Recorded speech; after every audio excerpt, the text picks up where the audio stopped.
Lance Russell and Dave Brown right along ringside. By golly, we're about ready to go with more big action. Thank you very much, and welcome to Georgia Championship Wrestling. I'm Gordon Solie, your host, and we have quite an hour in store for us. Hello, everyone, and welcome to Championship Wrestling at ringside. This is Vince McMahon, along with wrestling's only living legend, Bruno Sammartino. Welcome to this week's edition of Mid-South Wrestling Television. I'm your host, Boyd Pierce, another outstanding card. Hey, guys, and welcome back to the Regional Rasslin Podcast, where we talk the territories. And, of course, as always, I am your host, Ray Russell. This week, we head back to the Georgia territory in June of 1981 with guest co-host Jammie Ward. As we continue on that George Scott era here in Georgia, this week, the world champion Harley Race back in town, plus the brand new tag team of Terry Gordy and Superfly Jimmy Snuka. Wow, okay. Can't wait for that. Plus, we'll head off to the Omni once again as Ken Patera challenges Wildfire Tommy Rich for his Georgia Heavyweight Championship. And the American Dream, Dusty Rhodes, comes to town to take on Harley Race for the NWA World Title. Then from there, Jay Youngblood will arrive in town. Look at that George Scott influence. Yes, Jay Youngblood now in the Georgia territory looking for some quote-unquote Indian revenge. But on who? That is the question there. Also this week, the National Tag Team Champions Ted DiBiase and Steve-O going up against the NWA World Tag Team Champions Ole and Gene Anderson, the Minnesota Wrecking Crew. And we're going to discuss all of that and so much more. But first, just a friendly reminder, guys, that you can listen to the Regional Rasslin Podcast along with sister shows like the Wrestling Memory Grenade, currently covering the 1988 and the WWF Project, as well as our program, The Wrestling Stoop, with the legend himself, Bob Roop, as Bob goes back in time and shares personal stories and memories from throughout his 20-plus years in the business, both in the ring as well as behind the scenes. And you can listen to all of those shows and more, plus some new ones coming around the corner. Stay tuned. All of them part of the WrestleCopia Podcast Network located over at WrestleCopia.com. That's WrestleCopia.com, and anywhere your podcast streaming needs are met, from Apple to Spotify, Pocket Cast, and beyond.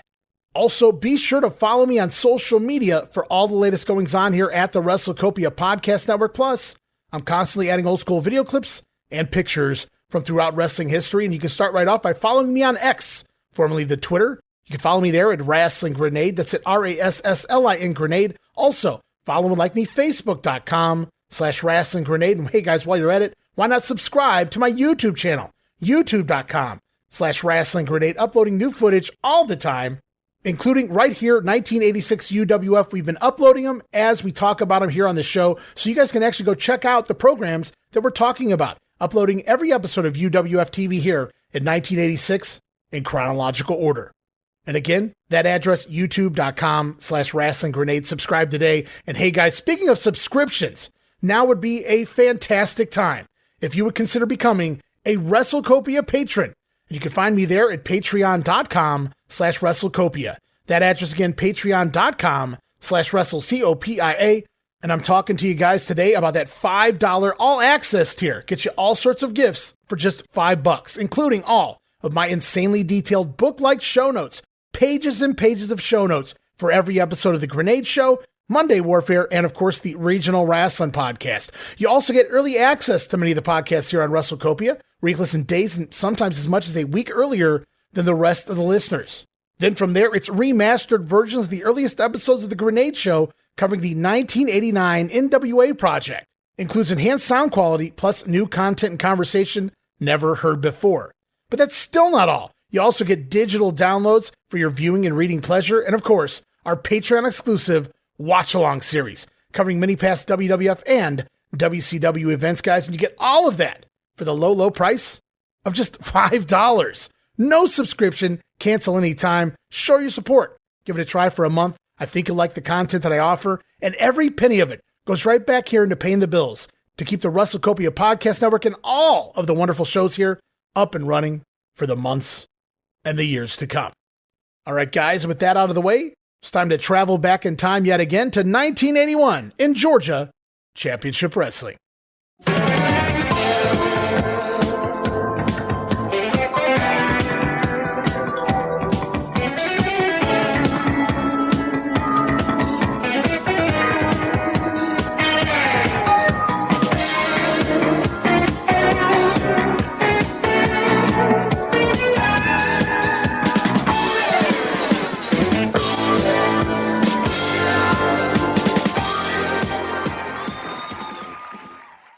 Oh, man, I've been waiting for this one quite a while now. I'm glad to have him back on the show. Finally, the holidays are over. I heard there had been a Jammie Ward sighting, and I went out to the dangerous Badlands of the Philadelphia, Pennsylvania area, and I nabbed that rare white Bengal tiger. And now we're bringing him back to the show here this week for more Georgia goodness. Let's welcome him back, one of the best.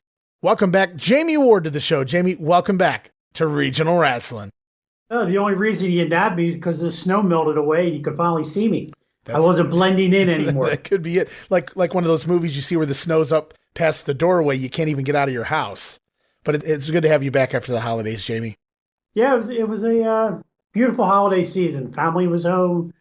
Post office kept me busy. And now we're getting back to a normal schedule in life.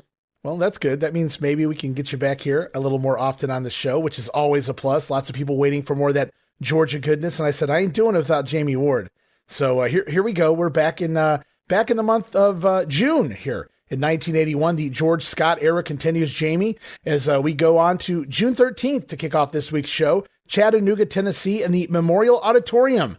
Right out of the gate, it's the Battle of the Hacksaws, or at least the future Hacksaws. It's Bruce Reed defeating Big Jim. Going to a draw with Big Jim Duggan there. Also on the card, Iron Mike Sharp teaming with Bruce Reed. Once again, 2 matches in a row, perhaps here. It's Sharp and Reed over Big Jim Duggan, also working double duty, and the French Angel. And we're going to see a little more of that here on the house shows now that George Scott has taken over. Kind of a cost-cutting measure, perhaps, getting some of these guys to do double duty, or do you think he's just waiting to bring some of his other guys in? He's just waiting for the remainder of the troops to arrive.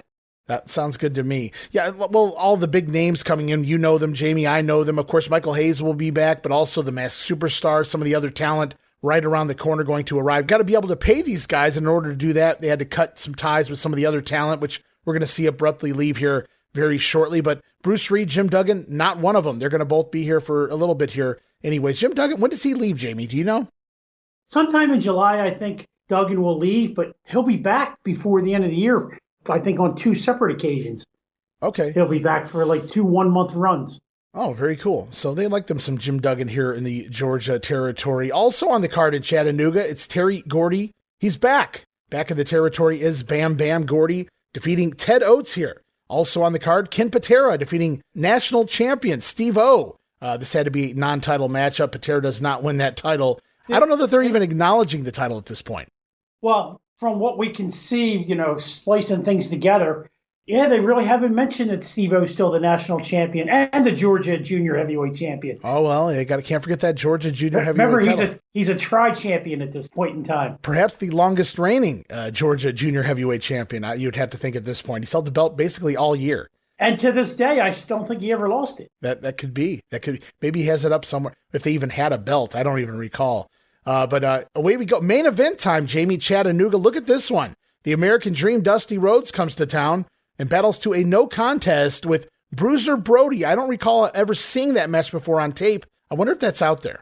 Yeah, I've never seen any Rhodes Brody matches, except maybe there's one floating around from Japan at some point, because I'm not really up on the Brody timeline of him jumping back between New Japan and All Japan. But it's very possible him and Dusty were in New Japan at that same point, along with Backlund and a host of other big names. Now, I haven't went out and gone and looked for this matchup, so it very well may be on YouTube. People may be yelling at us right now, Jammie. What are you guys talking about? It's on YouTube. That is possibly the case. I don't know. But I'm going to have to talk to Japanese wrestling historian Dan Giannetti and see if there's a matchup out there somewhere between the American Dream and Bruiser Brody. But here, battling to a no contest, guys, as we roll on to June the 15th, Augusta, Georgia, Bell Auditorium. It's the Gibson brothers, Ricky and Robert, going to a draw with Brian St. John and the French Angel. And then from there, Bruce Reed scoring a win over Brian St. John. So see what I was talking about, guys, with that double duty. Also on the card, national champion Steve O over Big Jim Duggan. Ken Patera defeating Iron Mike Sharp. And in the main event tonight here in Augusta, it's the American Dream, once again, Dusty Rhodes, defeating Terry Gordy on a disqualification. So some big-time matches here for Big Dust back in the territory. Dusty's definitely earning his money as a champ. I mean, as we know going forward also, he's going to meet an array of challengers in Georgia and also down in Florida.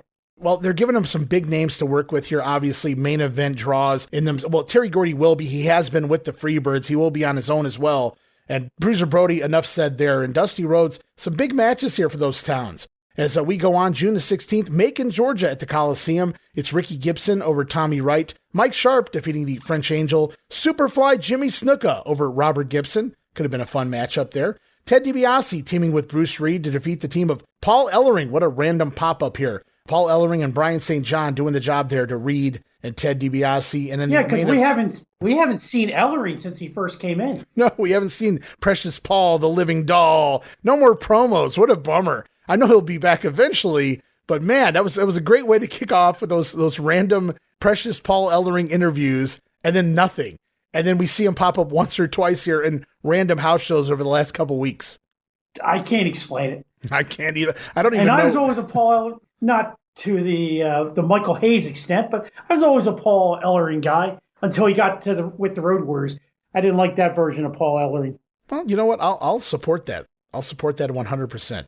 Also on the card, main event action, it was Ken Patera taking on Tommy Rich for the Georgia title. Winner unknown. However, we do know that Tommy Rich retained the title at this point. As we go on, also on the card, a 14-man battle royal, $6,500 on the line. What a random number to come up with there. $6,500 battle royal.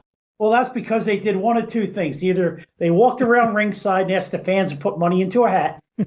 Oh, the old gimmick. Or it was half of the 50-50 as you walked in the door.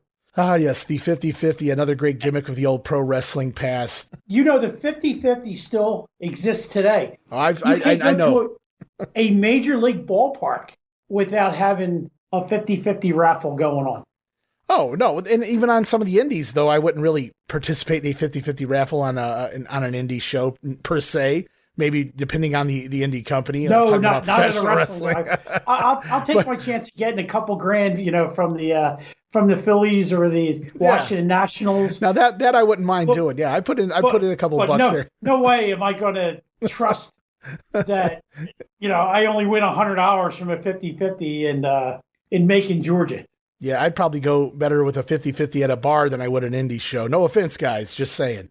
As we roll on, guys, but $6,500, what a random number here. As we go on June 17th, Columbus, Georgia, Memorial Auditorium, Ted Oates battling the French Angel, Frank Morrell, to a draw in Columbus.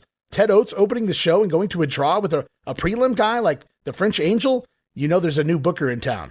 And Ted wasn't happy about that. No, there's no way. It's his and Jerry's town. I mean, do you want to draw with the French Angel? Even though Frank Morrell has been around a long time, and as we go through these house shows, the Angel doesn't do as many jobs as you think he's going to do. Yeah, it's quite peculiar, to be honest with you, because he's doing the jobs on TV when they use him on TV. Yes. He's certainly just there to open the show. He's always in the first or second match, and he's getting up there in age. He's not really very mobile at this point in his career either, but he's a big dude, and like you said, he's been around. I'm not really knocking the fact that they're using him here. It's just they're not going to do anything with him. So it's kind of odd that they're protecting him. They just need to get him over on the house shows to make him seem more important. But Frank was a good hand, and I'm going to guess him and George Scott probably had some past relationship because he's going to hang around a while. It's not that Frank's headed back to Memphis anytime soon. Right. Also here in Columbus, Superfly Jammie Snuka over Tommy Wright. Bruce Reed defeating Big Jim Duggan. It's Ken Patera over Iron Mike Sharp in a no disqualification match. So they brought this match back here in Columbus. No DQ this time around. Patera going over. So I think it's safe to say the feud here in Columbus is over between Patera and Mike Sharp. Patera likely to go on to bigger and better things, as we'll see. And in the final match of the night, it's the tag team champions, the national tag team champions, Ted DiBiase and Steve O, scoring a win over Terry Gordy and Brian St. John. So who do you think did the job there? Well, obviously it was Terry Gordy. Well, absolutely. But in all seriousness, Brian St. John became another good hand for both George Scott and when Ole takes over. He's not going anywhere for a little bit either. Yeah, not until his injury, I don't believe, which is unfortunate. I don't know that he ever really returns from it. But Brian St. John, he was a pretty decent hand, I thought, when he teamed with Stan Lane in Florida. Just the little footage that is out there of that. And even here, that we got a match or two of him early on when he first popped up here in Georgia a month or two ago. But now, not so much getting a lot of TV time. And when he does, he's usually on the losing end, as he is here. But at least it's in a main event type matchup here, taking on the tag team champions and teaming with Terry Gordy. Yeah, and teaming with Gordy. And a year ago, him and Stan Lane are making appearances on Georgia Championship Wrestling. That's right. With the Eddie Graham influence, the Eddie Graham and Bill Watts influence at that point. I think that was right where we first started when we did our first show together, right about that time. When we did our 1980 review, we started right around the time that St. John and Lane had just come in. Oh, okay. Yeah, I don't recall, but that would have been cool to have covered that a little more. But unfortunately, we were just setting the stage for 81. So maybe someday, Jamie, we'll go back and dissect 1980 because that was a dynamic year as well. The big turn and all that good stuff. But right now, guys, we are smack dab in the middle of 1981 in the month of June as we go on Porterdale, Georgia at the high school. The card looks like this. It's Bruce Reed again over Jim Duggan, Robert Gibson defeating Tommy Wright, Ted DiBiase and Steve-O defeating the team of Brian St. John and the French Angel. So a bit of a step down there for St. John. It was Gordy on the last show. This time it's just Frank Morrell. And then finally, remember guys, this is just a high school, so they go a little light on the card here. The main event of the show, it's Mike Sharp defeating Ken Patera on a disqualification, and you have to think, no harm, no foul here, putting the baby faces over all night long to keep the high school crowd happy. And that's what you want to do when you go into these little towns like this, into a high school. Send them home happy. Let the faces win them all. I would have loved to have had a microphone at ringside for the Sharp Patera matches. Can you imagine all the grunts that you would have heard? I mean, you've seen who was a tennis player that they did the grunt video over, and it was actually kind of perverted. But it sounds like I'm not saying this for perverted reasons. I forget. No, it would be comical reasons. Yeah, comical reasons. We would have got our wish, another year later, we would have got our wish had this been world class with all the boom mics and everything they were introducing near ringside. That would have been a barn burner of a. But you put these two guys in a high school gym. Imagine the echoes of every time Sharp lands a forearm on Patera's back or vice versa. The only thing missing is Lex Luger selling. Ow! And so. Yeah, but just a small, nice card there for the high school gym, and everybody, I'm sure, had a good time. They got to cheer their heroes after every matchup. Baby faces go over from top to bottom there. As we move on to Saturday night, 6:05, June the 20th, WTBS Studios, and straight away, Jamie, Gordon Solie bringing out the NWA World Heavyweight Champion. Harley Race is here in studio, and he's taken issue with some of the stipulations announced for his upcoming world title match versus the American Dream, Dusty Rhodes, upcoming at the Omni, and thus Harley has called into town the president of the NWA, Mr. Jim Crockett. To the World Heavyweight Champion, Harley Race, because there was a contract signing here on Georgia Championship Wrestling last week that apparently has caused a disparity of thinking or some confusion. I thought we might try and get that straightened out. Well, let me straighten it out for you. As soon as I heard about it, I got in touch with Mr. Crockett, asked him to come back down here and straighten this thing out once and for all. The title should never, ever, ever be on the line with a disqualification stipulation in there such as is in their right at this time. I do not like it. I have lodged my protest. The man is here. I wished he would come in and clear this thing up. I called him earlier in the week. Let's hear what he's got to say. All right, of course, to my left is the president of the National Wrestling Alliance, Mr. Jim Crockett, and I understand that you have been involved in a conference call on this. That's right, Gordon, and I appreciate you having me here because I thought I owed it to Mr. Race to tell him in person the decision of the Board of Directors of the National Wrestling Alliance. He is unhappy with the clause saying that the title can change hands on a disqualification. This is very rare. But since he agreed to it, the Board of Directors have decided that that stipulation will stand, and also that I should sit at ringside to make sure the rules are carried out to the letter of the law. You got to be kidding. You have actually got to be out here in jest. You have got to be kidding. That's just too much. Well, all I can say, Mr. Crockett, is thank you very much. Thank you very much, Gordon. Jim Crockett, ladies and gentlemen, and there it stands. There it stands, and a very disgruntled and incredulous World Heavyweight Champion Harley Race. Well, there it was, Harley Race taking issue with the contract versus Dusty Rhodes. A title changing hands on a disqualification should never be in a World Championship contract. And I'll agree there, Harley.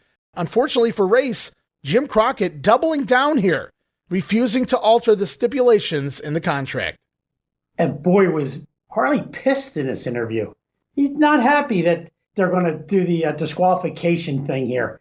It's never been done in wrestling before. And I'll tell you what, if I was Jim Crockett, I would have, probably backed down from Harley. But Crockett used the old board of advisors and blamed them, not himself, for the stipulation. Well, we've seen it here and there. It's been done in wrestling. The no title changing hands and a no DQ. Usually it's a return match because the heel intentionally got himself disqualified the last time around. But that's not the case here. This match booked out of nowhere. The fans booked it, remember, guys? And then Dusty Rhodes signed the contract right there on TV. And the no DQ the title changing hands on DQ stipulation was slid into the contract. And there's no really good reason why, but it's very interesting. And I think it was really just done to try and guarantee the fans to make some last minute ticket sales, I do believe, really, because now we got another reason to believe, hey, maybe Dusty can't pin Harley Race, but now there's another chance that he could win the gold. Yeah, and I think we mentioned it on the last show that they even mentioned the last Tangle in Tampa, where Dusty wasn't supposed to get any more title shots with Harley Race. But the people demanded it. He won the vote-in contest of who should get a title shot, even though you would have thought in one of these best of things that have been on YouTube, there would have been some mention of it. But you would think out of nowhere, they won. Maybe they had it in Florida and they just decided to announce the winner in Georgia. No, Dusty was just that over. People were just sending in letters, Jamie, demanding that he get a world title shot. That's what happened. Okay, if you say so, I'll go along with it. I'm sure Ted DiBiase wasn't happy about it. Hey, I didn't book it that way. No, I can't wait to get to that point in time. I think that's going to be on the next, our next round on Regional Rasslin. Ted DiBiase responding to the new World Heavyweight Champion. But we continue on with this episode, this edition of Regional Rasslin, guys. It's Superfly Jimmy Snuka in the ring, scoring a win over Mike Jackson. Had to be a fun TV squash there. As we go off now, Gordon Solie standing by with the brand new tag team of the Superfly and Terry Gordy? I want to take a couple of closing moments right now to talk to what appears to be a brand new tag team combination. Terry Gordy and Superfly Jimmy Snuka. First of all, welcome to Georgia. Thank you. There's one thing I just like to mention to the people in TV Wonderland. The people might want to know exactly where I'm from. Well, I'm from the Fiji Islands, which is the paradise of the South Pacific. And I was born and raised in the Fiji Islands, raised up in Honolulu, Hawaii. And I just like to say hi to my friends, and especially one favorite friend that I like to mention too. It's Curtis. Get well, brother. And I just mentioned one thing, that the people is really going to like me very much here. And I'm really looking forward to it, because I love it. And I love it very much to be here and wrestle here, because this is where the greatest is that come all around the world. And obviously, the fact that you've come out here with Terry Gordy indicates to me that you two are, in fact, going to become a tag team combination. Well, let me tell you something. We got a lot of surprises for you people out there. Just stick around and just remember, just keep watching wrestling, because you're going to see the best, because this is where the best come from. What do you think, Terry? Hey, that's right, baby. I want you to take a good look at this pair right here, Gordon Solie. You know I can get out here and say, baby, we're the big, bad, and toughest, but we know we're the big. So not the complete promo there, but interesting nonetheless. Jimmy Snuka wishing Curtis to get well. I have to assume maybe Curtis Iakea. Don't really know what was going on there, but a very babyface promo by the Superfly. And I got to wonder, Jamie, did he even know he was a heel here, brother? Well, I'm sure George Scott told him, but whether it registered in his mind was probably something totally different. He's very polite to Gordon Solie, and just kind of the way he spoke here, it was just very babyface-esque, very milquetoast, if you will, and then wishing someone well on top of all of that. Very odd, but not a single mention of the Freebirds this week, as if they had never existed the past 8 months, as if Terry Gordy hasn't been here wrecking bodies since October of last year. Yeah, there's no mention of the Freebirds at all, or that he's even a former Freebird at this point. It's not until, well, we get into a match later in this that we'll even hear those words uttered. Just really odd. The whole promo's odd. They're not really referencing Gordy being here prior to this, even though we know he has been. And they will. They'll eventually mention that. But it's just weird in this specific promo. And then Jimmy Snuka just cut a complete babyface promo, as I'm sure you guys all heard. But we go on. Also on the program, the likes of Bruce Reed over Ken Timms, a handicap matchup. But who's in the handicap here is it's Bruiser Brody over David White and Barry Cummings. Also, national tag team champions Ted DiBiase and Steve-O defeating the team of Terry Harris and Buck Brannigan, one of your favorite prelims. I like Buck Brannigan. He could have got a push. Now, back to the Brody match real quick. Yeah. Our audience on this show is old school people, old school wrestling fans. And because of Meltzer, a lot of old school wrestling fans love Bruiser Brody. Sure. If you're one of those people, you're loving a match like this where he just goes in and beats the hell out of two guys. Well, he was getting it done. I guess he was getting those matches done too quickly with one guy, right? So what's better than one guy? Two guys. Let's throw two in there for Brody to beat up. And if you're watching, you go back and watch this and just think, if you were watching it live when you were a kid, you'd swear Bruiser Brody was real. Oh, well, the day he put that one guy in the wheelchair and then booted his face off, that was phenomenal for the times. And when he delivers forearms, they're stiff. There's no... You just got to take that. Yeah, there's no give. He's laying it into the chest or wherever he decides to throw it. As we go on with the show, though, up next, we just saw Ted DiBiase and Steve-O in action, Jamie, and now we're going to hear from the National Tag Team Champions. Here they are once again. It's Ted DiBiase and your buddy, Mr. Personality, Steve-O. The young wrestlers in existence today are the Georgia Tag Team Champions Steve-O and Ted DiBiase, and a pleasure to have you back out, gentlemen. It's a pleasure to be here, Gordon. It's always a pleasure to come here and talk with you. There's a lot of things going on in Georgia right now, and Steve and I have formed a team that we think we're pretty proud of, and that can go up against any team that comes along. And there's a lot of tag teams. There's a lot of new things going on. I see Terry Gordy has come back to the Georgia area on his own, insisting that he is no longer a Freebird and has formed a new alliance with this Jimmy Snuka. Well, one thing I want to say and get it out of the way. Terry Gordy, I'm not finished with you. As far as I'm concerned, you're still a Freebird. I thought it was Michael Hayes that was the one that ran away and was a sissy, but when the going got tough, Gordy disappeared, and now he's back with a strong partner saying that, we run everybody off, but we didn't run off Terry Gordy. Well, we'll settle that later. There's a lot of other things going on. We've been defending these tag team titles since we've had them successfully. The Andersons are still around. Ole and Gene Andersons, they are the world tag team champions. We'd like to have a shot at those and prove ourselves as good representatives of Georgia and also the world. Steve, I noticed one thing about Jimmy Snuka. He speaks very quietly, but his actions are quite loud in the ring. We have to beware of a man that speaks quietly, maybe softly, because the man's actions speak louder than his words. In the ring, Gordon, every time you step into the ring, something comes over a person, something comes over your mind. You have to change your whole attitude.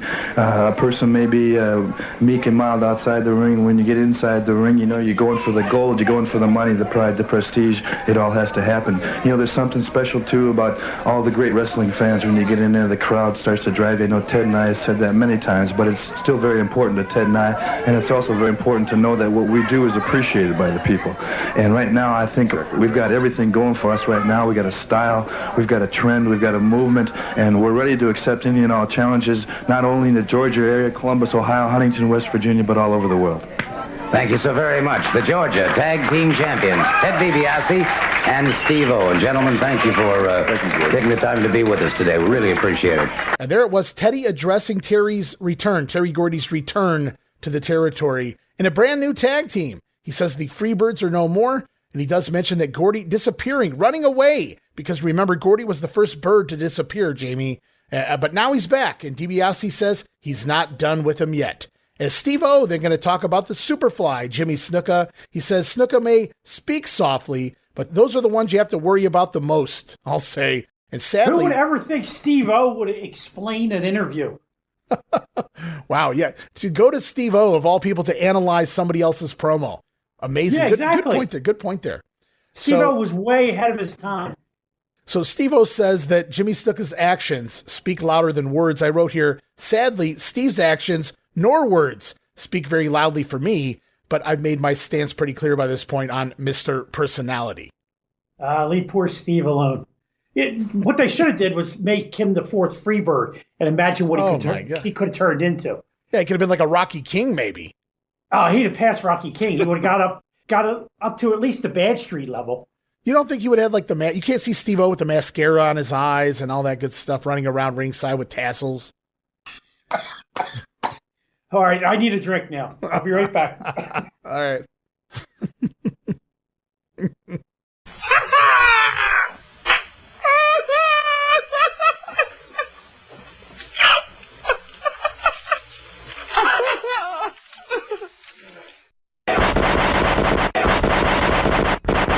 Pass the fucking potatoes! You got to keep the little twofers clean. Repo Man.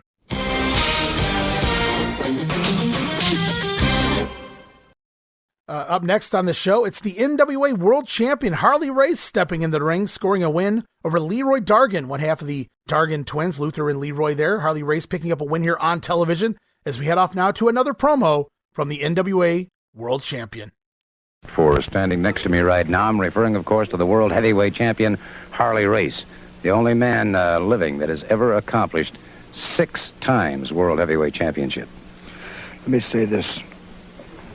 Dusty Rhodes has probably fought as long and as hard as any human being has ever fought to achieve what he set out to gain. Well, Dusty, I'm there. I've been there for years. I have done it all. I heard what you had to say. And you're no less a man for wanting what I got. It makes you the man. It's here. Come after it. I'm not going to lay down and play dead, buddy. You're going to have to take it. And take it, buddy, at my expense. Tonight, of course, at the Omni, 8 o'clock, that title on the line, but you could lose via disqualification. I have heard some ridiculous rules in my time, but that is the topper. I've been involved in almost every kind of a match that there is possible to be involved in, from street brawls to legitimate, downhearted wrestling, and that's what you're going to get tonight.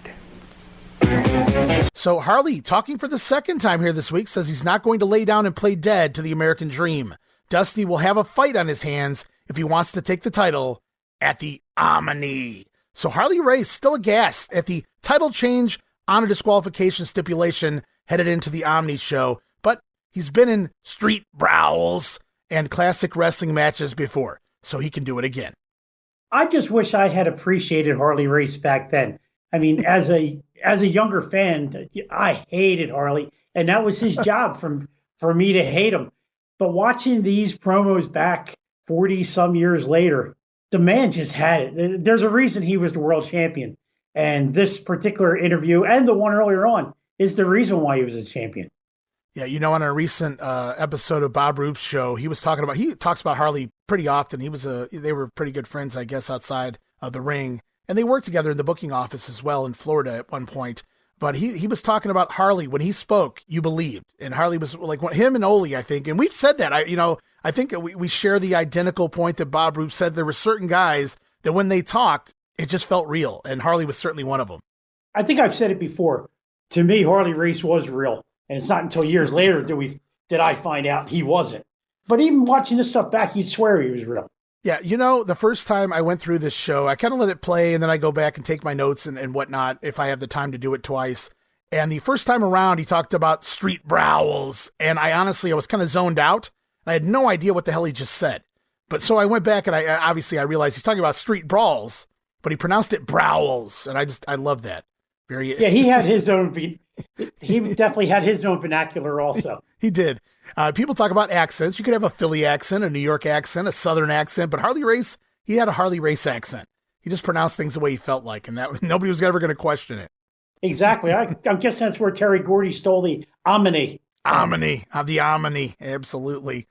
We go on here. Ken Patera also in handicap action, not to be outdone by Bruiser Brody earlier in the card. It's Kenny defeating the duo of Ricky Harris, the future Black Bart, and it says Leroy Dargan here, but I have to imagine it was likely his brother, since Leroy just wrestled Harley. This is probably Luther Dargan. They were twins after all. Also, the American Dream, Dusty Rhodes, comes to town. You better get ready for Harley Race at the Omni. Dusty Rhodes scoring a win over Joey Cagle, traveling through the Georgia circuit here this week. And then Kid Patera back in the ring again, also here on the program, defeating the future Man Mountain. Here, just Rick Link. Sir Rick Link, another guy that used to, and I believe I mentioned it in a podcast or two ago, that used to get my newsletter and would send me interviews of himself. Yeah, Sir Rickton Link, also one of the million people to defeat Jerry Lawler, I do believe, for that Southern title up there in Memphis once upon a time. But yeah, Rick Link here doing jobs in Georgia back in 81, this time going down to Ken Patera. And I don't remember if this match is in the video or not, but I'd love to see Patera put the full Nelson on a guy the size of Link. It wasn't in the video I saw. Okay, fair enough then. As we continue on, we got a couple of matches left here. First up, here we go. The brand new tag team in the ring together now. It's Terry Gordy and Superfly Jimmy Snuka downing the team of Tommy Wright and Rocky Sorter as they defeat Sorter following a Gordy pile driver and a Superfly splash. Talk about overkill. And Snuka using sort of a Tongan death grip of sorts, like a nerve hold, to pin Sorter to the mat. Match goes 6 minutes, a glorious 6-minute squash. Yeah, I forgot all about Snuka using the Tongan death grip, or I didn't even hear Gordon say that. I thought he just used the stomach claw, and with somebody else that's going to be coming in a little bit later on, that's kind of interesting. Oh, no doubt about it. I know exactly where you're going with that. But yeah, what a very first time in the ring together. Just amazing chemistry between Jimmy Snuka and Terry Gordy. But I don't know that there's anything Gordy couldn't do or anybody Gordy couldn't work with. But the Superfly, his brain was still halfway intact here in 1981, and he really held his own on his half of the matchup, and just awesome. I could go watch these guys every day. Yeah, like I was saying earlier, a badass tag team, and I would have loved to see them going territory to territory. Maybe the course of wrestling would have been different. Well, that's a good call. Had the world tag team titles been a traveling thing, much like the world heavyweight title, man, could you imagine everybody wanting to get their hands on Snuka and Terry Gordy, no doubt, to use them, because, oh my God, what matches they could have had all around the horn, all over the place. Just think about the teams. And you bring Michael back to be their manager.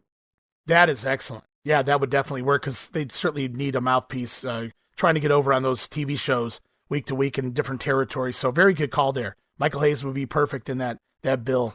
As we continue on, actually, we're going to look at the final match of the show first. It's a 6-man tag team action featuring the Wildfire Tommy Rich. Finally, nice of him to show up here on the show. Teaming with Steve O and Ted DiBiase, they're going to pick up a win here over Ted Allen, the French Angel, and Tucker Harris. So Tommy Rich quickly falling down the totem pole, it seems like anyway, and he's still, at this point, the Georgia heavyweight champion. Yeah, Tommy's the champion for now. It's kind of crazy, though. He was so prominently featured not that long ago, winning the World Heavyweight Championship, and now he's relegated to one match in a 2-hour show, a 6-man tag team match at that, to close the show, and as far as I can see, no promo time this week. George Scott's obviously pushing all the chips in on the Dusty Harley Race match and doesn't want to get anything else that's close to overshadowing it or taking away from it. I get you. Tommy Rich is going to be right up the back on the top of the card before you know it. Right. It's just kind of like a chill down moment. They want to get this world title change in and move on.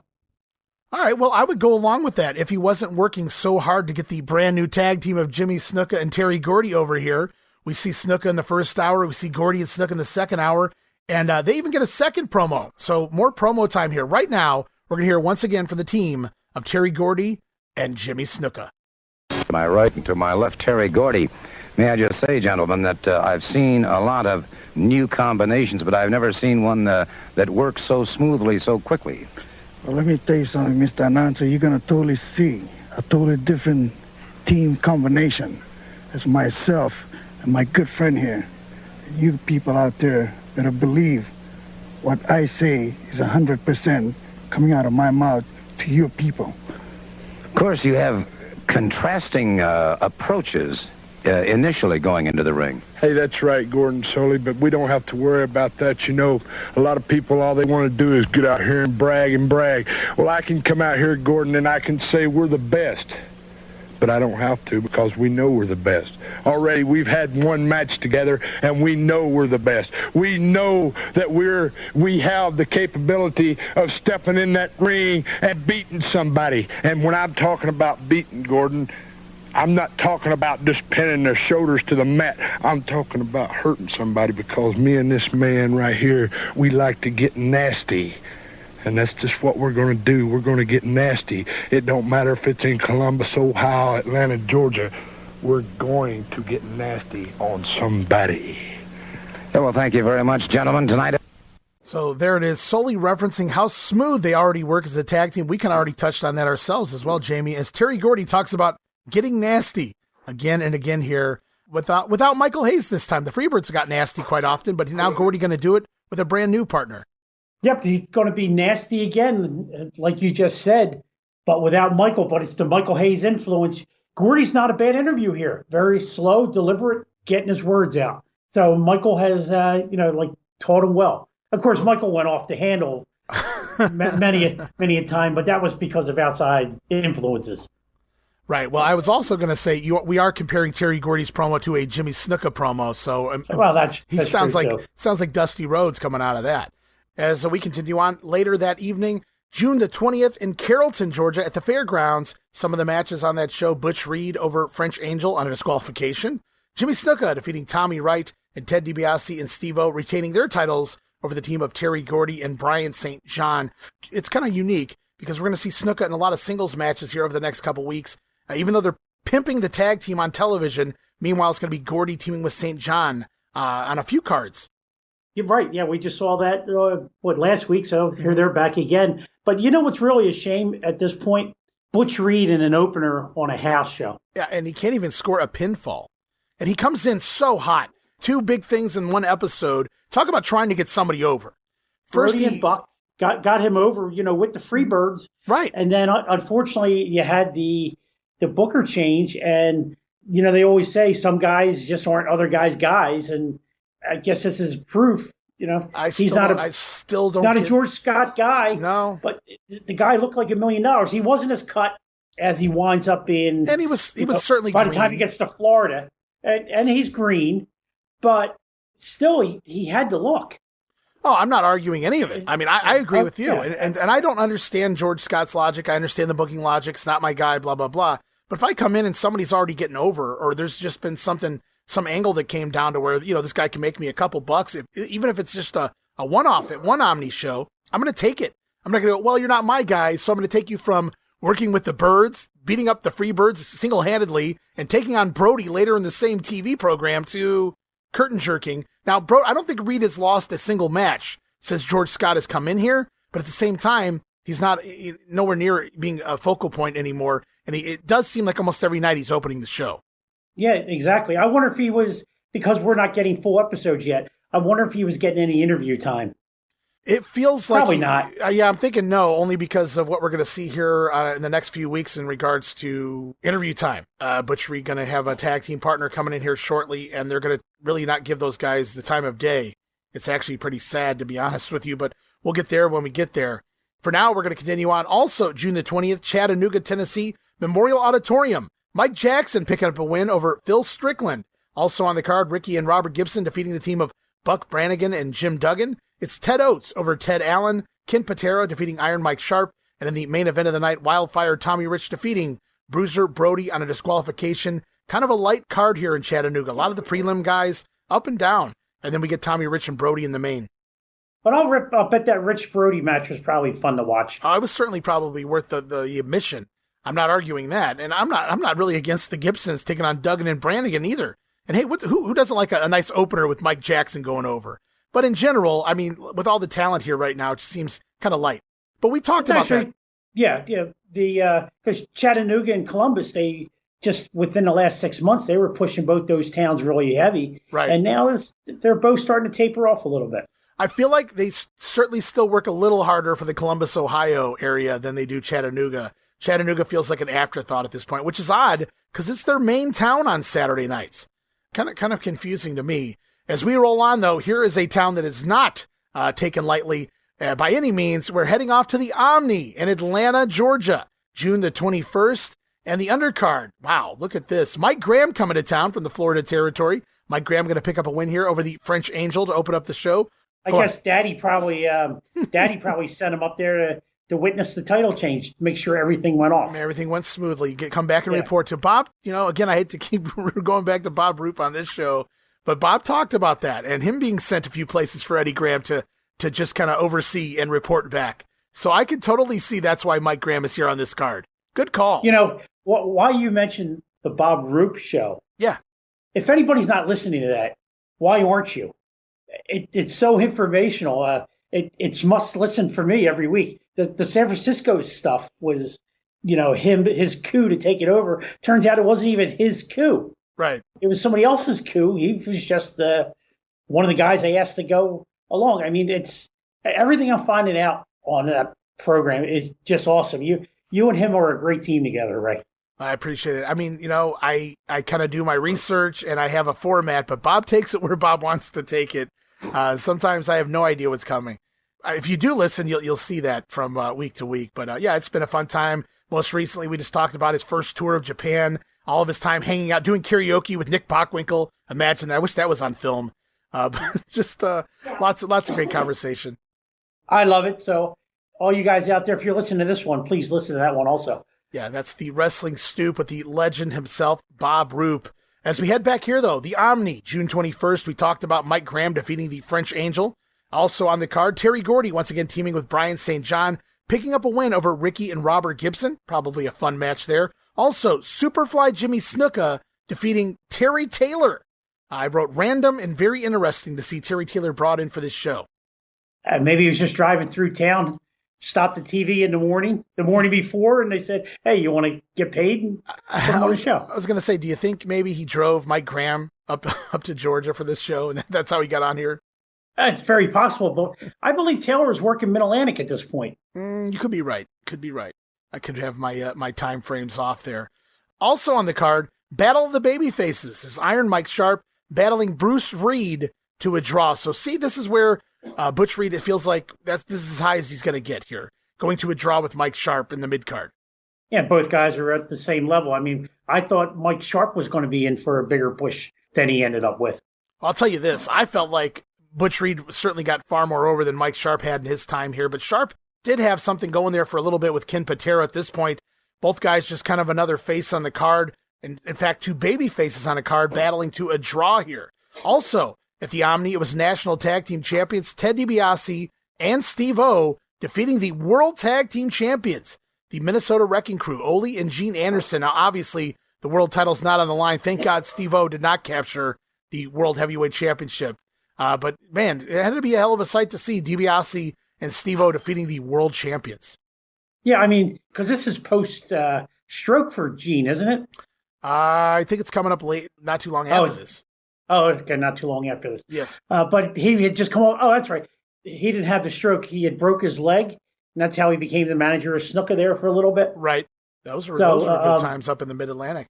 Yeah, that was good stuff at that point. So, but it's good to see the World Tag Team Champions appearing again at the Omni.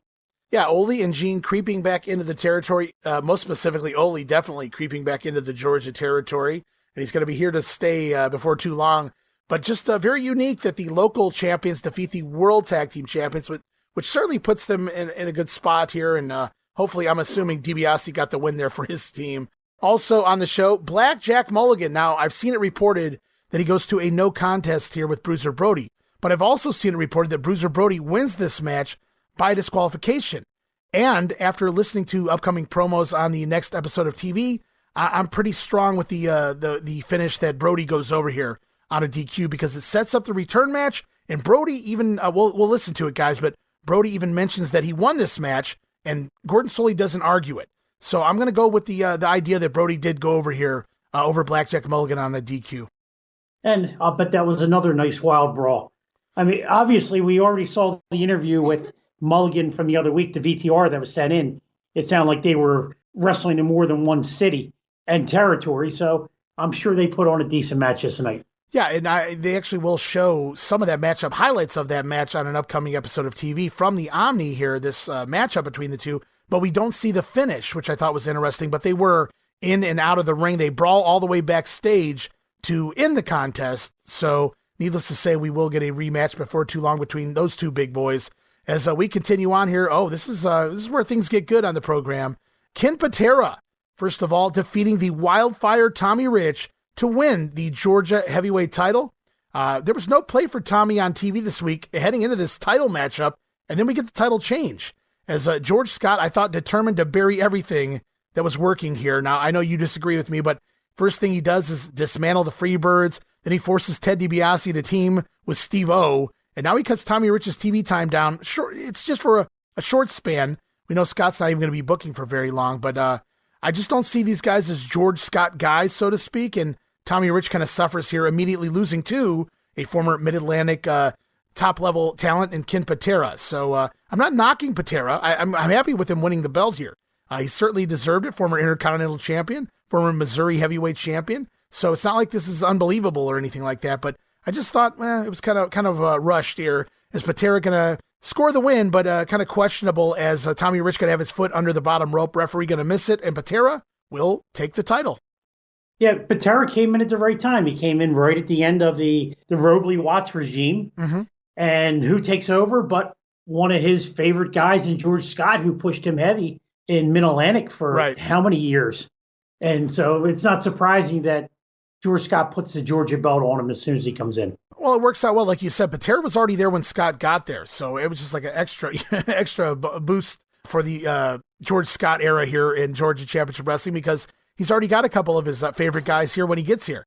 One being Ken Patera, who's already been established doing the feats of strength on television, already having issues with Tommy Rich and Mike Sharp and things of that nature. So it just worked out. It wasn't as questionable and noticeable as some of the other ideas here when Scott first enters. But like you said, nothing against Patera winning the title. I'm all for it. That's fine with me. It seemed a little quick in Tommy Rich's title run, but you'll have those things happen here in the territories as we head on now to the main event of the night, where it is the American Dream, Dusty Rhodes, defeating Harley Race to capture the NWA World Heavyweight Championship on a disqualification. No, I'm just kidding, guys. Actually, it's Dusty Rhodes. This actually seems more impossible. Dusty coming off the top rope with a cross-body block, 1 foot, as Gordon Sully will put over later. But it's Dusty Rhodes coming off the top of the crossbody to defeat Harley Race for the NWA World Championship. You caught that too, the 1 foot off the rope. How could you not? He said it repeatedly. By Gordon. Now, I just rewatched this match and heard that. At this time, did the NWA have the? I know they ignored it with Snuka, but did they have the? You can't come off the top rope, and it was a DQ. I don't believe so. Okay, because I know Bill Watts pushed that when he returned to WCW there in the early '90s, and I don't know why I had that in the back of my mind. Well, that was a Mid-South rule. You couldn't come. Oh, it was just a Mid-South rule. Yeah, okay. yeah. So but, obviously, but when I heard Gordon say that, that's what popped in my mind. Oh, he kind of got away. It's a no. Could change on disqualification. You can get away with a move like that. But we see Snuka come off the top rope all the time, so it can't be in effect. Right. I think the NWA rule was you couldn't come off the top rope and do anything directly into the throat area. I believe that was a disqualification. Okay. So other than that, yeah, it was just like a Watts deal, no top rope, which, I mean, I understand that he has a logic, and it's sound logic on paper, but it just, as a fan, it never worked for me. And it's great they showed almost the entire match. Oh, yeah. We get it on TV, the world title change here. And Dusty Rhodes probably had something to do with it. Make me look good, baby. And it wasn't your grainy house show film. No. What do they call that, 16 millimeter? Right. It was regular TV cameras, because that was an excellent picture, at least the version I saw. Imagine that. It's like they knew there was going to be a title change or something like that, and something so big that they brought different types of cameras and things of that to film this championship title change here in the Omni. And you have to wonder, did they just use that camera for that specific matchup, or are there multiple matches filmed with that camera? Because the Brody and Blackjack match, that's just the old handheld, or the old 16 millimeter ringside. So it's kind of interesting. Yeah, they probably didn't want to spend the money on the rest of the show.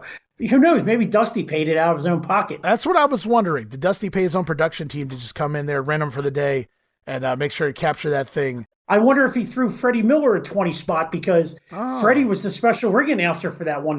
The rest of the show, that I forget what the guy's name is, the older guy with the gray hair that kind of resembles Les Thatcher a little bit. He was sitting at ringside. I look at stupid stuff like this. When Freddie gets out of the ring, he gives a microphone back to that guy, who I recognize, and he sits next to Jim Crockett for the rest of the match. So he probably threw Freddie, a little 20 spot. Hey, you ring announce this one, baby, because it's going to be the call of your life. Well, you got to imagine Freddie had ins there in the production department, obviously with the TV station and whatnot. So It very well could have been given Freddie, the night of his life, getting to call the action there from ringside as far as announcing the heavyweight champion and challenger. But now Dusty Rhodes, it's Big Dust, the new NWA World Champion. We're going to hear from Dusty here on the next episode of TV, but in order to get there, got to look at a few more house shows in between, guys, as we head off to the following night. June the 22nd, Augusta, Georgia, Bell Auditorium. Iron Mike Sharp over the French Angel. Bruce Reed defeating Brian St. John. Ricky Gibson over Big Jim Duggan. Superfly Snuka defeating Robert Gibson. And in the main event, it's Ken Patera and Terry Gordy, another awesome team, scoring a win over Steve-O and Ted DiBiase. I have to presume the titles were not on the line there. And we're going to see that match again here the following night, June the 23rd, in Leslie, Georgia. It's Robert Gibson over Duggan. Ted DiBiase defeating the French Angel. Terry Gordy going to a draw with Butch Reed. So there we have that. And in the main event, again, Ken Patera and Jimmy Snuka. Well, I guess the night before it was Gordy and Patera. Now it's Snuka and Patera going to a double disqualification with DiBiase and Steve-O. So kind of odd. They really pushed that Snuka-Gordy team strong, and it's not because they're both not on these house shows. They're both in the same buildings, but they're not teaming up together. Yeah, kind of weird. But I'm sure George Scott had a reasoning for it, or maybe George isn't even booking the individual towns. I'm just wondering if they're just trying to, I don't want to say protect the team, but just give it away. Just kind of let it simmer for a little bit and let it build on TV before we start getting it on the house shows. Kind of what Vince would do, and even his dad would do back in the day. Film some matches with guys before they ever made it to the house shows. Maybe they want them over before they really, put the team out there. That's all I can come up with. I'll agree with you. Well, I appreciate that. As we roll on, June the 24th, Columbus, Georgia, Memorial Auditorium. Ted Oates over the French Angel. It's Steve-O and Mike Sharp going to a draw with Brian St. John and Jim Duggan. Superfly Snuka over Butch Reed. So Reed's starting to do jobs, but at least he's working higher profile matches. Jamie, let me ask you, would you rather keep Reed in the preliminaries going over every night or having him do jobs to guys like Snuka and Gordy? I guess you can learn from guys like Snuka and Gordy, but thinking. I'd want to keep him strong, but I'm going to guess maybe that is his reasoning. Yeah, obviously, in order to get better, you have to work better talent. So I'm loving the matches here. I just hope, we can't actually see these matches. I hope that, Reed came out looking strong before he did the job. In that instance, I don't have a problem with these matches with Snuka and Gordy. Give me those every day of the week over watching Butch Reed go to draws with Brian St. John and things of that nature. I mean, it's kind of the same premise with Jim Duggan. Duggan's been here since early February. Right. Working all these house shows and some TV and, going from a little push to a no push, but he's learning. Oh, absolutely. And Duggan's he's been here very quietly, been here a very long time, longer than normal, a normal stay here, especially for somebody working the undercard, if you will. But Jim Duggan's been here for quite a while and obviously really owning his craft. He's getting better and better every time we see him, getting bulkier and bulkier too every time we see him. So big Jim Duggan, look out, guys. He's going to be a star someday.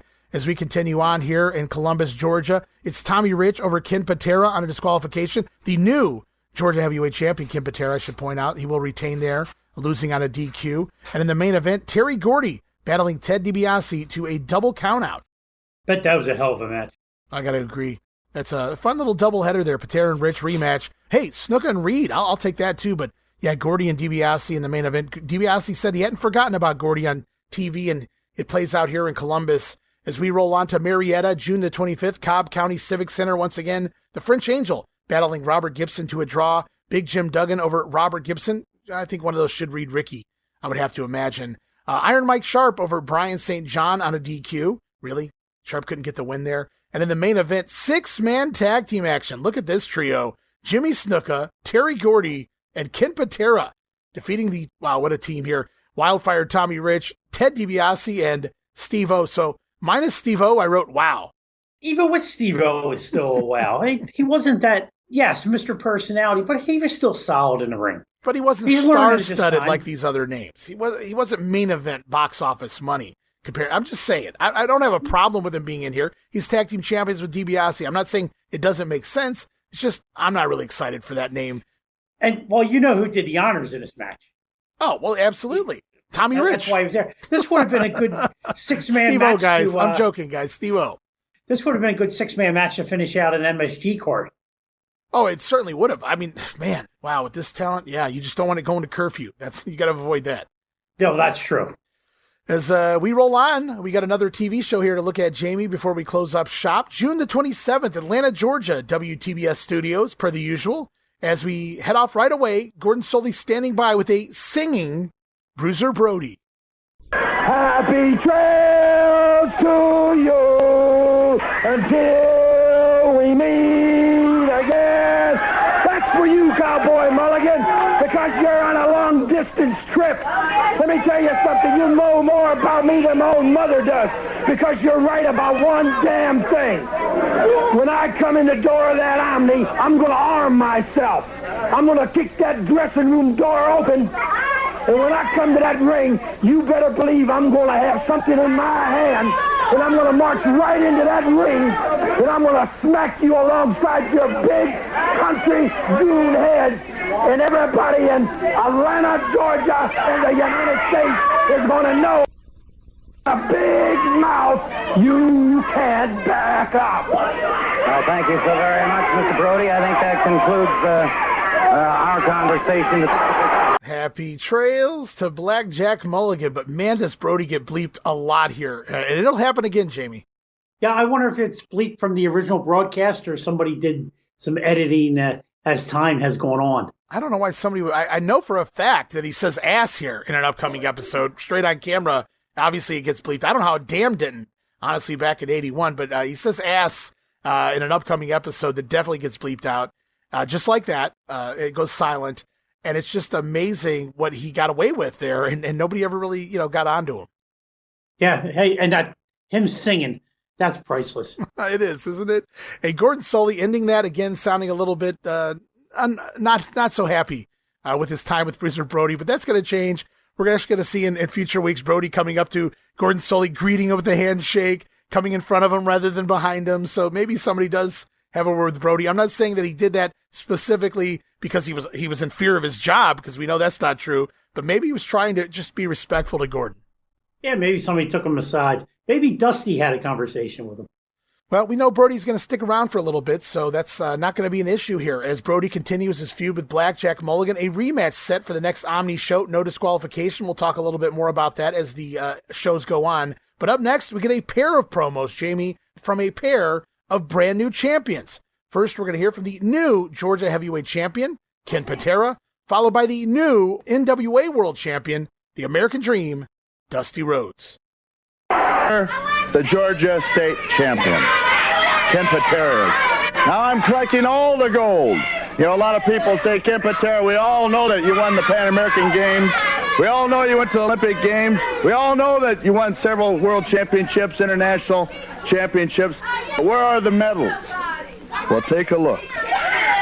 Pan American Games medals. And as time goes on, I'll explain more about that, but we're not talking about amateur things. We're talking about the big time. We're talking about professional wrestling, and we're talking about who is the champion. Hey, no respect, you know? There's going to come a time when Ken Patera's going to have the respect of everybody around here. I had to just walk out of here, but I'll just keep out here and keep rapping. See, no respect. No respect, and that's what Tommy Rich had no respect for Ken Patera. Well, Tommy Rich, you have a little respect now. How about Ted DiBiase, Dusty Rhodes, Harley Race, anybody, Bruiser Brody? I'm the champion. Anybody can come after me. I'm not a closet champion. I'll stand on my own 2 feet and fight anybody, anytime, anywhere. Thank you so very much. Ken Patera, the new Georgia Heavyweight Champion. I want to take a moment right now, Heavyweight Wrestling Champion. I'm referring, of course, to the American Dream, Dusty Rhodes. And Dusty, congratulations. Thank you, God. And you know, Dusty Rhodes, the American Dream, fulfilled a lifelong dream with this thing right here just recently. Hey, champion, would you mind me interrupting you? I'm not even going to ask you. I'm going to take some of your time, boy. You might be the world champion by beating Harley Race. Well, you haven't wrestled Ken Patera yet. And when you do, I'll have these gold medals, I'll have this gold belt, and I'll have your gold belt too, Dusty Rhodes. God, and I hope his muscles don't overload his body, you understand? If they get in his way, if he wants some of the gold, some of the real gold, if it gets in his way, all he got to do is jump on this little bully right here, and I'll tear his hiney completely up, Jack. Because I'm holding the gold now. The people of this country, Dusty Rhodes is world heavyweight champion, and I like it, Jack. And it's going to take a good man to beat the dream now. Patera, like I said, don't let the muscles overload your mind, Jack, because it's just going to cause you to get a whipping. Well, there you have it. The comments from the world heavyweight wrestling champion, Dusty Rhodes. What an outstanding individual.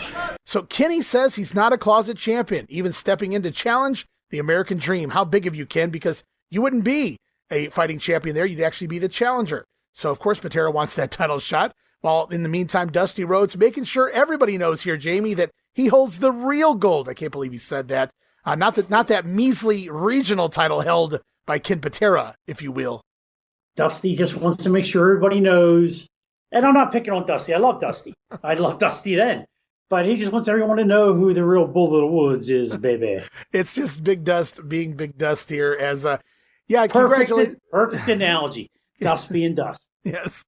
Yes, Ken Patera, you are the new champion, but that's just a regional title, baby. This is where it's at, Jack. The NWA World's Heavyweight Champion. American Dream Dusty Rhodes is here, at least for the time being. As we go on, we see next in the ring. Oh, got to mark out for this one. It's the return to the area of the masked superstar, Bill Eadie, back in town, scoring a win here over Bob Owens in 4 minutes and 45 seconds with his infamous Cobra hold, the Cobra Clutch. One of the first heels I ever liked, and they both occurred in 1981. I didn't like him here at this point, but as time goes on, he wears me down with all those interviews, and him and when Piper arrives later on in the year, that's when I first start liking heels. And I was going to say, that's what sold you on the heels. Those two, Superstar and Piper, just from their interview style. Are you saying it wasn't Michael Hayes? Oh, you got me. Uh-huh. Well, although by the time you started watching, Hayes wasn't there too much longer as a heel. That is the excellent point, because I had seen the Freebirds in 79 watching. True, that's right. Mid-South, but I wasn't a big Michael Hayes guy then as I would become Michael Hayes later. And actually, I get behind Michael Hayes when he's a face, but a lot of revisionist history there, right? Okay, that's fair. That's fair, too. Fair assessment. Superstar was also one of my favorites. Actually, I think the first time I remember him was his run in the very early Hulkamania era of the WWF. I wanted him to win the title. Of course, that doesn't happen. He disappears. He'll be back as Axe, and I love Demolition, so that's cool, too. But I always loved Superstar because he just spoke intelligently to you. It wasn't your typical heel promo, per se. And when he got in the ring, he got the job done. Oh, yeah. I met him and Darso at an independent show about 7 or 8 years ago here outside of Philadelphia. And they were sitting at the table, peddling their stuff. I talked to both of them, and I told Bill Eadie, my favorite persona of yours was the Masked Superstar, and I wish you'd have had a longer run in the WWF with it. Right. And he says, well, I'll tell you what. If you ever see that son of a bitch, he owes me 10 grand, and I'm going to collect it one of these days. Wow. Nice. Good story. So we had a good laugh over it. Yeah, it was funny. Kayfabe still is alive with Bill Eadie. Yeah, that's very true. And I'll tell you another thing about the Superstar, and it doesn't really do much here for Georgia. It says a lot to me, because I'm not really a big collector. I love magazines. I love, any kind of, old programs, things of that nature. I love to collect things like that. But in general, I'm not a big collector of belts and all that type of stuff. But I do have 2 signed Masked Superstar masks. And that's probably the only thing I really own outside of posters, magazines, things like that. So I'm pretty happy to say that I have 2 of those. And he signed them for me, and signed the Masked Superstar, of course. So, but pretty cool deal to me. Yeah, that's cool. I would like to have those myself.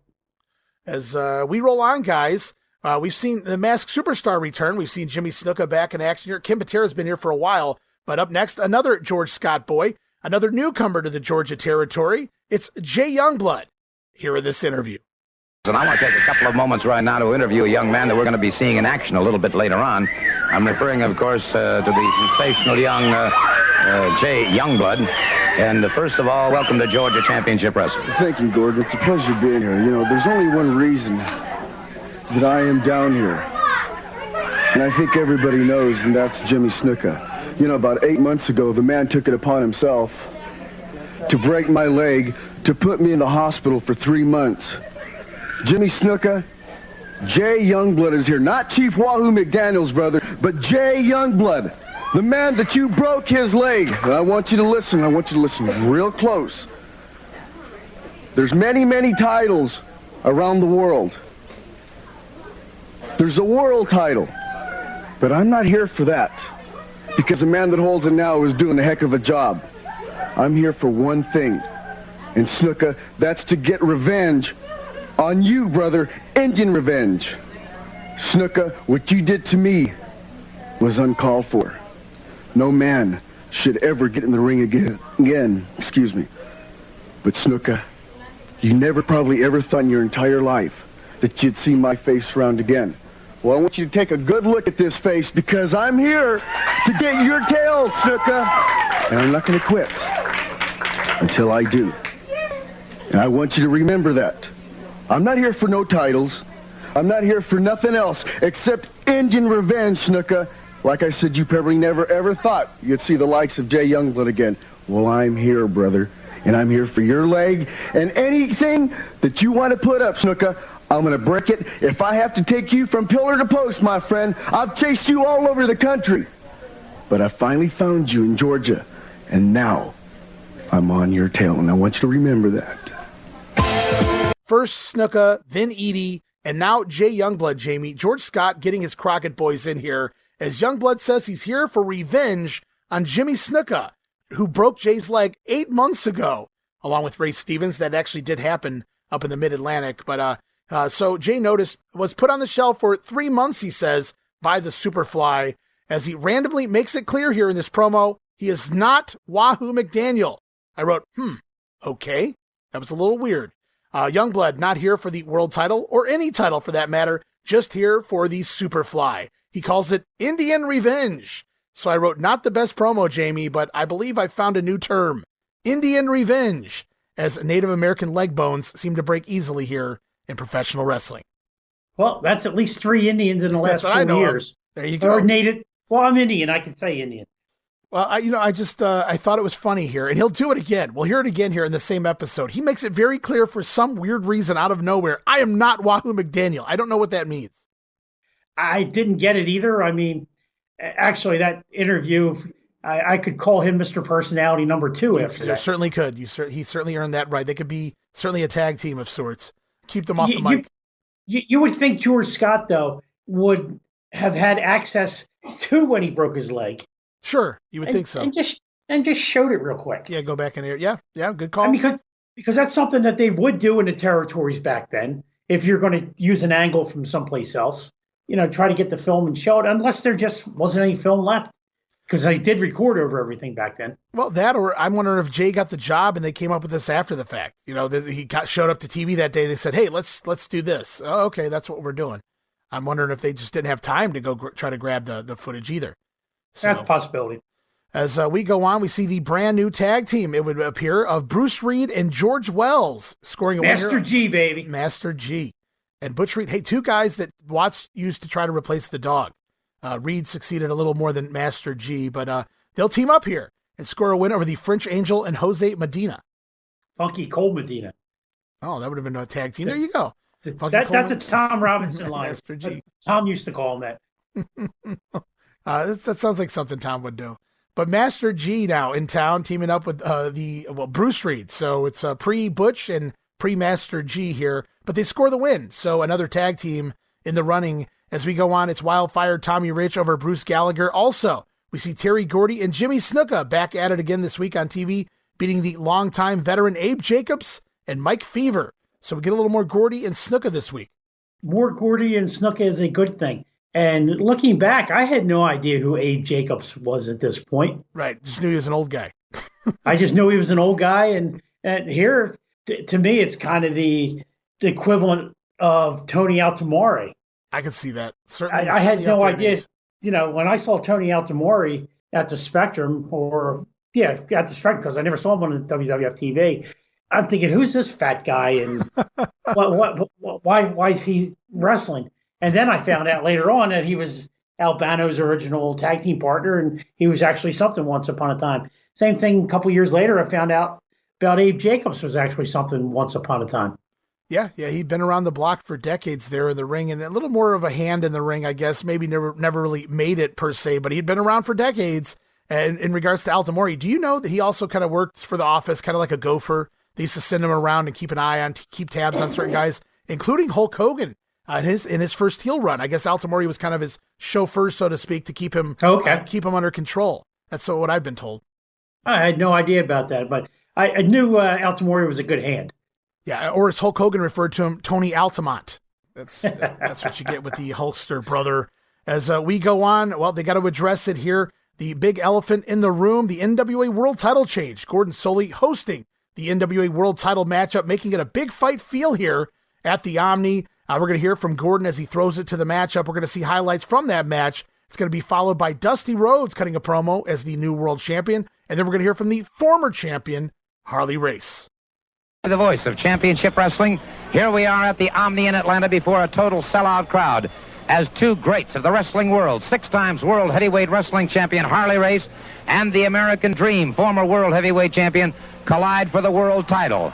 It's going to be a tremendous contest. The odds makers are saying that Harley Race is finished. However, he is 6 times world heavyweight champion. No way can you count this man out. And yet, the tremendous drive, the tremendous desire of the American Dream, Dusty Rhodes, is yet to be reckoned with. Let's go now as we watch these two contestants enter the ring. Now, Dusty Rhodes coming into the ring. It's Rhodes. Only 1 foot on the top rope, and he dives off that top rope. Hands him in a crossbody block for the count. He had him for the count. Dusty Rhodes came off with only 1 foot on the top rope. He came off with only 1 foot on the top rope. And you can hear Bedlam breaking loose here at the Omni in Atlanta as Dusty Rhodes has just defeated World Heavyweight Wrestling Champion Harley Race. Well, there you can hear the excited sounds of the crowd here at the television sports arena. Dusty Rhodes having his first opportunity since that tremendous victory to view exactly what did happen. And I imagine you had to relive that match all over again. I tell you what, it's a hell of a high.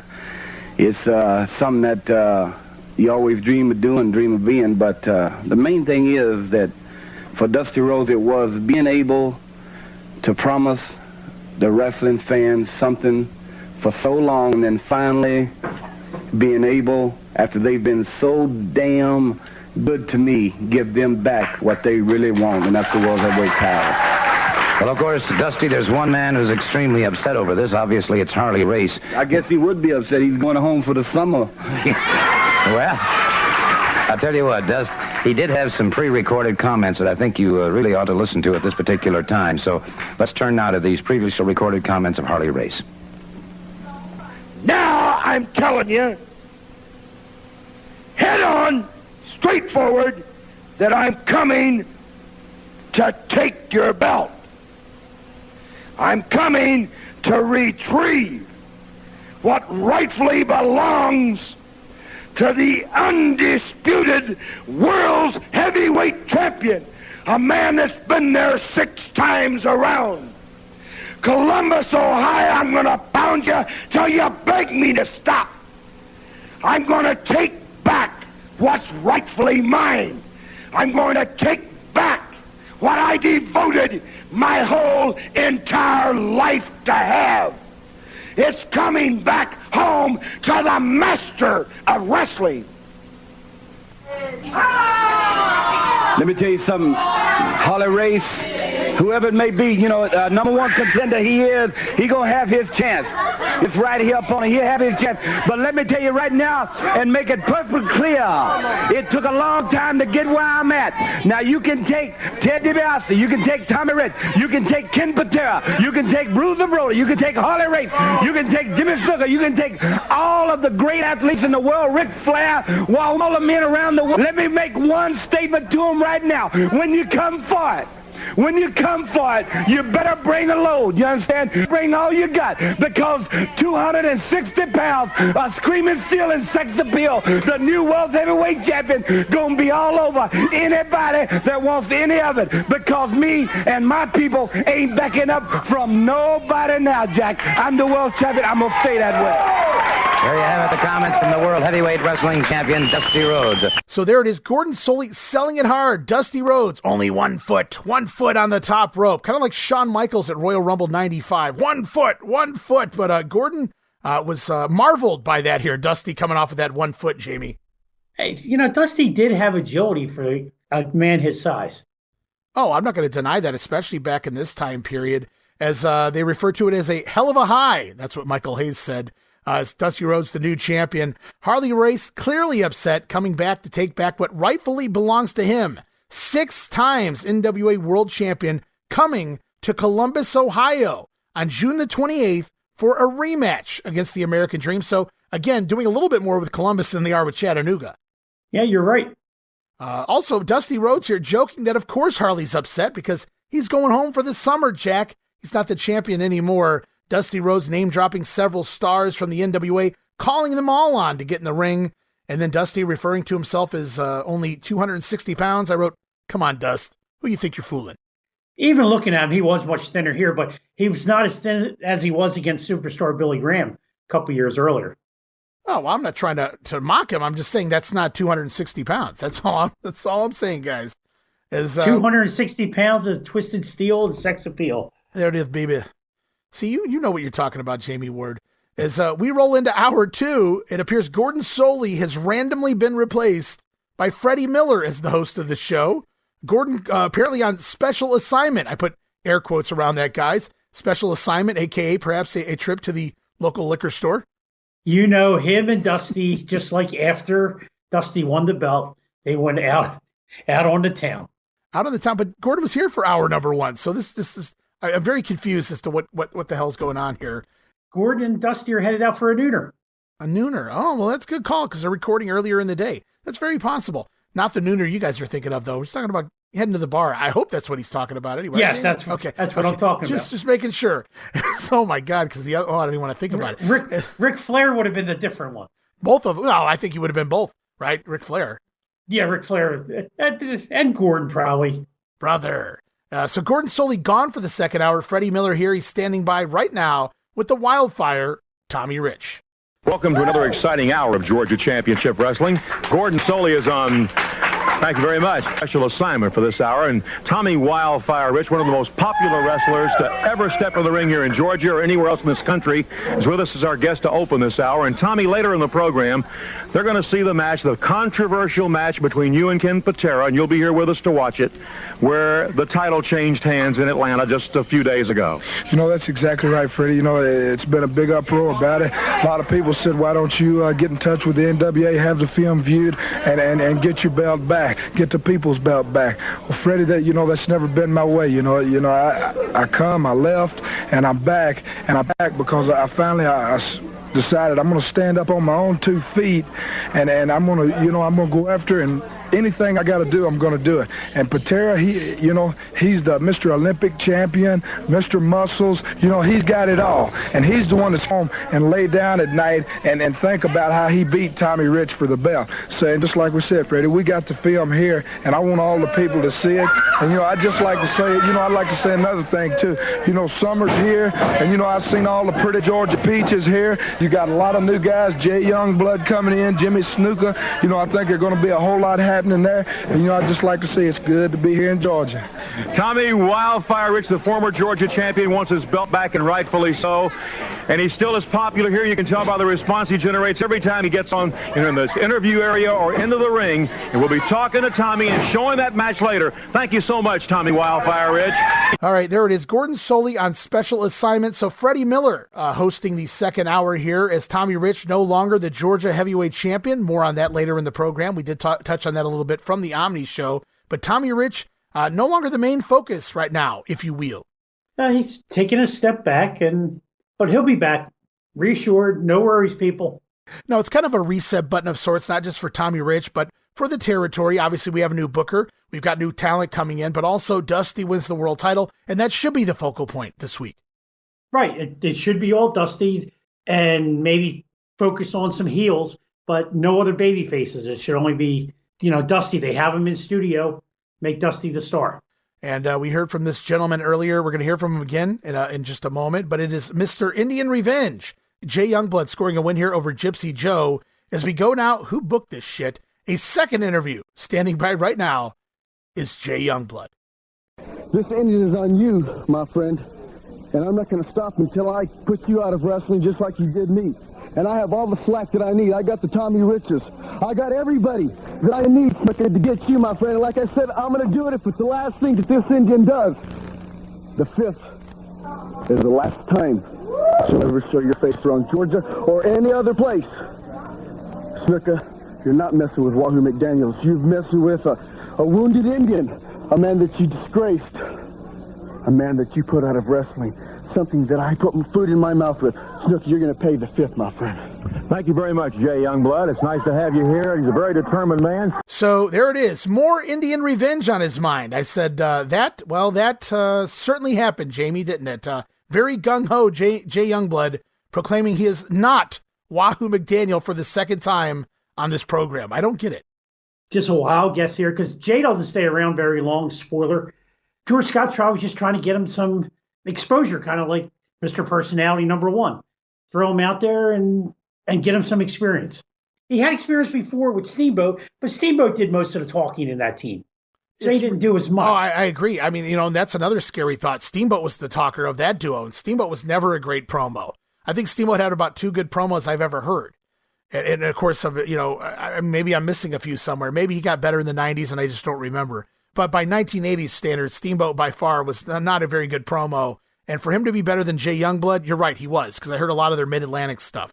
But that's a scary thought, as they let Youngblood cut a second promo here, and I'm just not understanding where they're going. And I don't know that they are going anywhere with this Wahoo thing. It doesn't sound like Jay's really healing on Wahoo, but it's like, are you really that worried that the fans are going to confuse the two of you? And even if so, I mean, I wouldn't mind if people thought I was the legendary Wahoo McDaniel. They certainly don't look anywhere near the same, other than having the Native American gimmick. But Jay Youngblood is in town, like you said, not for very long, but he is here right now, scoring a win here on television, and apparently coming for Indian revenge against Superfly Snuka. As we continue on here, more Georgia action. It's Wildfire Tommy Rich defeating Ken Timms, and then we're off to yet another promo here from the former Georgia champion. Tommy, we mentioned earlier at the beginning of this program that you were going to come out and help us by telling us something about your own feelings regarding the Patera Tommy Rich match for the title where it changed hands controversially. Then we're going to show the fans. We're going to join it in progress in just a moment. What are your feelings about it? Well, just like I come out here and said earlier, Freddie, the night, it was a big letdown, because I worked so hard. I beat Harley Race. I got that belt. Then I come back. I got the Georgia belt, and the people have been with me all the way. But then, I was riding high. That's exactly right. Tommy Rich was riding high, but I found out, losing the belt made me realize what it really meant to me, Freddie, because just like I said, when I walked out of that ring, I knew I'd win in there and give it 110%, and all the people at the Omni did too, and when I walked out of the ring, I could hold my head because just like I said, I had nothing to be ashamed of, because every one of them people patted me on the back and said, just hang with it, Tommy, and all I got to say to you is, Ken Patera, somewhere down the road, brother, don't ever overlook Tommy Rich, because I'm going to be a thorn in your side. Tommy, right now, before we go any further, let's join Gordon Soley and let's see the match that we're all talking about, Patera versus Rich. A stunning upset here. Tommy Wildfire Rich protesting the count. Protesting his shoulder and his foot. But nonetheless, the count was made. A count of 3.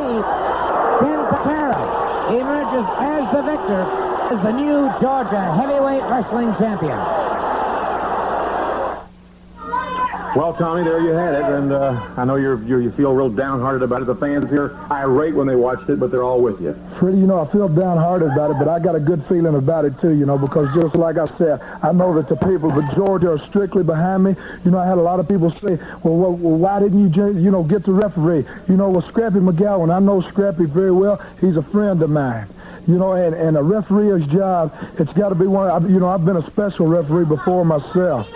And the referee, it's got to be one of the hardest jobs in the world because everybody see, the referee can't see everything. That's with football. I don't care what it is. And as fast a moving sport as wrestling is, you cannot see everything. So I have nothing against Scrappy McGowan, nothing against nobody. But Patera, just like I said, somewhere down the road, Huntington, West Virginia, Columbus, Ohio, right here in Atlanta, it don't matter, Freddie. Somewhere down the road, Patera, I'm going to run across you. And just like I said, Tommy Rich is going to be a thorn in your side. Tommy Wildfire Rich. Well, there you saw it. Here's a new... All right, so Tommy says losing the belt made him realize what it really meant to him. But he left with his head held high, Jamie, nothing to be ashamed of. At that point, we go to a VTR back to the Omni, where we see Kenny landing a back suplex, then making the cover, and referee Scrappy McGowan missing Rich's leg under that bottom rope and making the 3 count anyway. So Tommy Rich going to be a thorn in the side of Patera until he gets his rematch. Tommy, he was robbed at the Omni, and he deserves another title shot. This is one of the first times we've seen Scrappy McGowan, isn't it? Being that there isn't a lot of complete shows out there. Right. I don't know if Scrappy's been on TV refereeing or not, but just recently, from whatever I've seen, I don't remember seeing Scrappy up to this point. And we've only seen Nick Patrick sparingly up to this point. And then from here on out, they're going to be staples on TBS. Yeah, good call there. And I feel like Nick Patrick has been here quite a bit, honestly. We just kind of missed him early on because there wasn't a whole lot to his refereeing. As we noticed he was there, it became more obvious to me anyway that he was out there quite a bit for at least earlier in the year. I don't know about recently so much. They've switched things around some, but I hate to, I don't know. I don't want to comment on if Scrappy had been here prior to this. I feel like we have seen him, but very, very sporadically. But again, I watched so much footage for so many shows. I can't say for 100% that Scrappy's been here, but I feel like he has, just not a whole lot. But it's good to see him here. You're right. He does become a definite mainstay in the Georgia territory as a referee moving forward. And Tommy puts him over, so it gives some credibility to him. Yeah, I saw Leilani Kai post some pictures. They were out a night out. Scrappy was with them from back in the day. Kind of fun to go back like 40 years and see Scrappy McGowan out partying with some of the wrestling stars. Oh, there's an interesting combination. Yeah, Scrappy McGowan and Leilani Kai. Yeah, and there were some other people in the picture too, but she was the one that posted it, so those two stuck out to me immediately. I think Nick Patrick might have been in the picture too, come to think of it. So you have to think of that. Probably was around 81, 82-ish. So pretty cool. As we roll on here, more action in the ring. Going to be Steve-O teaming with George Wells and Bruce Reed. They're going to pick up a win over Brian St. John, Jose Medina, and Snake Brown. Snake Brown passing through. And Big Jim Duggan also scoring a win here over Zane Hickey. Yeah, good to see Hacksaw getting a victory there. Yeah, on TV no less. So yeah, definitely good to see Jim Duggan still hanging around and still being used here on television, keeping him relevant for the house shows. Well, you have to. You got to throw everybody. Hey, even Roberto Soto got on television. Well, true. And would get a win every now and then. Yeah, Buck Robley, man, in some of the interviews he did, he was not a fan of Soto there. He said Soto would really complain about having to do jobs, which kind of baffles me. But again, that was Robley telling this story, so who knows. As we go on, we close out the show. We close out the same way we did last week. We're going to go back again as Freddie Miller standing by with Terry Gordy and the Superfly, Jimmy Snuka. And Superfly Snuka are here. Before we go, I know you must have some parting comments for the fans. Freddie Miller, baby, just like I said before and just like I said again, baby, we're here to get down. Just like I said, it don't matter if we're in singles, if we're in tags, if we're in six-mans. It don't matter where we're at. Columbus, Ohio, way across Georgia, Huntington, West Virginia. Baby, we're going to be getting down. We're going to be getting down on the ground too, Freddie Miller. You know what I'm talking about. I do. Because me and my main man right here, Jimmy Superfly Snuka, is the man of the hour, the man with the power, baby, the man with the big splash off the top rope. And he really does it. Tell him about it, baby. Tell him. That's right, my man, Terry. All I want to just tell the people out there that we don't need nobody. All we need is just ourselves. The Superfly and my main man, Terry. So I want you people just to remember one thing. What you see is what you're going to get. And what you haven't seen is you're going to see the best. Because this is where the best is at. And the best you're going to keep your eye on and make sure that you keep... Thank you both. Our time's up. Till next time, for our director, Skip Ellison, this is Freddie Miller. So long, everybody.